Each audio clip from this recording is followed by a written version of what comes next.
It's showtime, folks! Ladies and gentlemen, welcome to episode 2 in the week 3 edition of Through the Waiver Wire.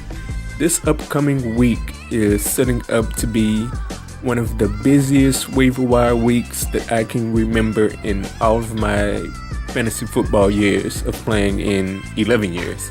So let's get right into it. First off, we're going to start with all of the injured running backs, and we're going to start with Adrian Peterson. He went down, and the Vikings haven't announced how long he's going to be out, but he will be out for the time being. So his handcuffs are Jerick McKinnon and Matt Asiata. Matt Asiata got 6 carries in the last game. Jerick McKinnon only got 2, but don't read too much into that, as Jerick McKinnon will be the lead guy here. He's going to be the guy that gets the bulk of the carries, as he's been the guy that has gotten bulk of the carries when Adrian Peterson has gotten hurt before. Matt Asiata may only be there to steal goal line carries, but that's about it. I would definitely recommend picking up Jerick McKinnon and seeing how the situation works out. Week 3, they have the Panthers coming up. That's a tough matchup, but Jerick McKinnon is definitely a must-add, and depending on your situation, he could be a must-start as well. Another injured running back, we have Doug Martin on the list, and there's no debate here. Jacquizz Rodgers got some carries, but Charles Sims is the clear guy here. If there is a such thing as an elite handcuff, Charles Sims would be it, and he's going to be in line for a lot of work coming in week 3. He's going to have a tough matchup against the Rams, but if you're on the list, if your team has injured running backs, I think this guy is at the top of the running backs that you should be targeting. Moving on, we have Arian Foster with another injury, and his handcuffs are Jay Ajayi and Kenyon Drake. Jay Ajayi wasn't that impressive with 5 carries and 14 yards, but neither was Kenyon Drake. He only had 2 carries for 12 yards, although he did get the lone touchdown between the two. But Jay Ajayi is the clear number 1 back here, and he will be in line for the bulk of the carries. Their week 3 matchup is against the Browns, and while the Browns held Terrence West and Justin Forsett to only 79 yards combined in week 2, they figure to be starting a brand new quarterback at center as Josh McCown is hurt. Their game figures to be a blowout, and Jay Ajayi could see a lot of work in week 3. Next up, we have Jonathan Stewart, who went down with an injury that should keep him out for 1 to 2 weeks. In his absence, Fozzie Whitaker had 16 carries for 100 yards to go along with 3 catches for 31 yards. That is impressive. But the last time Jonathan Stewart went down, Cameron Artis-Payne was the person that received the majority of the carries. I think we have a full-blown running back by committee situation here.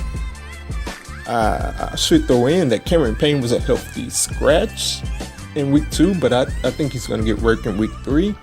If I was going to pick up one of them, it would definitely be Fozzie Whitaker. But I think this situation is one where you just have to pick up Fozzie Whitaker and just keep your eye on the situation. I wouldn't recommend playing him against a tough week 3 matchup against the Vikings. Last up on the injured running back list is Ameer Abdullah.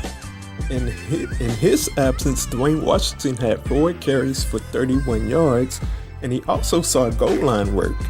Theo Riddick is the pass-catching back for Detroit, but he saw the bulk of the carries when Ameer Abdullah went down with injury. This is yet another wait-and-see situation, but clearly, if you're looking on the waiver wire, Theo Riddick is the back to go with, at least in my opinion. But much like Carolina, I wouldn't recommend playing either of these guys until I can see which one is going to get the bulk of the load. The week 3 matchup is against the Packers. That should be a high-scoring game, but with all of the other running backs that are injured, there are better handcuffs to look at on the waiver wire besides these guys. So I'll wait and see to see how this situation plays out. And in Detroit, we have Eric Ebron. This is a guy who I've been high on, but in recent years I've been burning a lot because Eric Ebron was never consistent. He'd show you flashes here and there, but he could never be consistent with it. Looking at weeks 1 and 2, Eric Ebron had 46 total yards in the first week, and he had 7 targets for 52 yards in week 2. And it had a bogus pass interference called on him, which led to a non-touchdown as well. In this wide open offense, Eric Ebron is one of the top weapons for Matthew Stafford. It looks like he's on his way to having a productive year.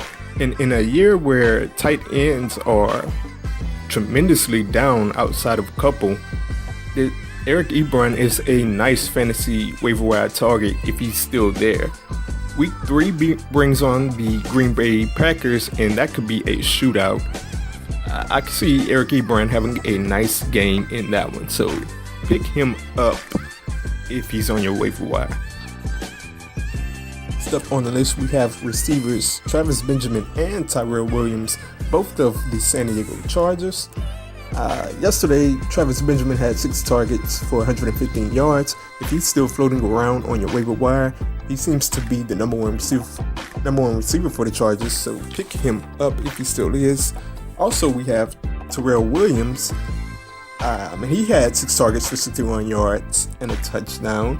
Everyone was wondering who would step up in the absence of Keenan Allen, and it looks to be Williams and Travis Benjamin. It is a situation to watch, but next week the Chargers have the Colts in week 3, and Phillip Rivers is going to throw a party on the Colts as they have a banged up and atrocious secondary. They're gonna score high points, and Tyrell Williams and Travis Benjamin figures to have a great game. Ladies and gentlemen, that is it, and that is all. Looking at tonight's Monday Night Football matchup, there are no waiver wire developments or storylines heading into that game. So the last thing we have up on the list is my streaming defense of the week for week 3, and that is the Miami Dolphins. Josh McCown is hurt, and Cody Kessler will be taking his place, and I look for Miami's defense to just have a field day, and I look for that to just be a blowout. It'll be an excellent pick for a streaming defense. I will be picking them for the week, so I hope you pick them as well. And I hope you've had a great time listening to this. You can follow me on Twitter at SwissArmy94, and feel free to like, comment, and subscribe to this page. Thank you.